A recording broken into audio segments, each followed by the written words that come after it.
ಅಯೋಧ್ಯೆಯಲ್ಲಿ ಶ್ರೀರಾಮನ ಮೂರ್ತಿ ಪ್ರತಿಷ್ಠಾಪನೆ ಹಿನ್ನೆಲೆಯಲ್ಲಿ ಮೈಸೂರಿನಲ್ಲಿ ಜನವರಿ 22ರಂದು ವಿವಿಧ ದೇವಸ್ಥಾನಗಳಲ್ಲಿ ಪೂಜಾ ಕೈಂಕರ್ಯಗಳು ಜರುಗಲಿದೆ.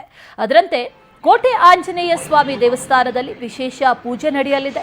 ಮೈಸೂರಿನ ಅರಮನೆ ಅಂಗಳದಲ್ಲಿರುವಂತಹ ದೇವಸ್ಥಾನದಲ್ಲಿ 20ಕ್ಕೂ ಹೆಚ್ಚು ಅರ್ಚಕರು ರಾಮನ ಮಂತ್ರವನ್ನ ಜಪಿಸಲಿದ್ದಾರೆ.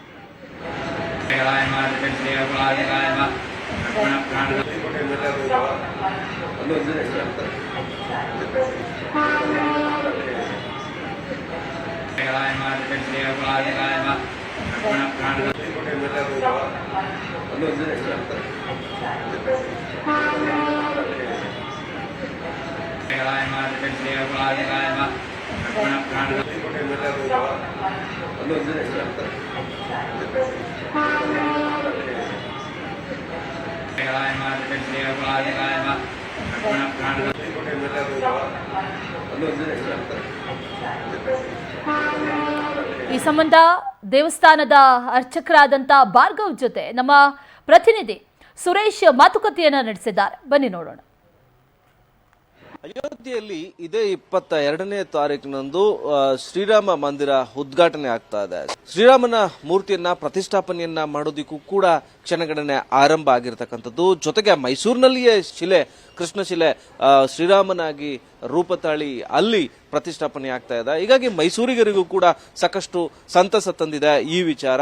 ಜೊತೆಗೆ ಮೈಸೂರಿನ ಹಲವು ದೇವಾಲಯಗಳಲ್ಲಿ ಶ್ರೀರಾಮ ಮಂದಿರ ಉದ್ಘಾಟನೆಯ ದಿನ ಹಲವು ಪೂಜಾ ಕೈಂಕರ್ಯ ಕಾರ್ಯಕ್ರಮಗಳು ಕೂಡ ನಡೀತವೆ. ಮೈಸೂರು ಮಹಾರಾಜರೇ ನೂರಾರು ವರ್ಷಗಳ ಹಿಂದೆ ನಿರ್ಮಾಣ ಮಾಡಿರ್ತಕ್ಕಂತಹ ರಾಮನ ಬಂಟ ಹನುಮನ ದೇವಸ್ಥಾನ, ಪವರ್ಫುಲ್ ಹನುಮನ ದೇವಸ್ಥಾನ ಅಂತ ಹೇಳಿ ಕೂಡ ಕರೆಯಲಾಗುತ್ತೆ. ನನ್ನೊಟ್ಟಿಗೆ ಮಾತನಾಡೋದಕ್ಕೆ ಪೂಜೆಯ ಬಗ್ಗೆ ಇಲ್ಲಿನ ಅರ್ಚಕರಾದಂಥ ಭಾರ್ಗವ್ ಅವರು ಇದ್ದಾರೆ. ಅವ್ರನ್ನ ಮಾತಾಡ್ಸೋಣ.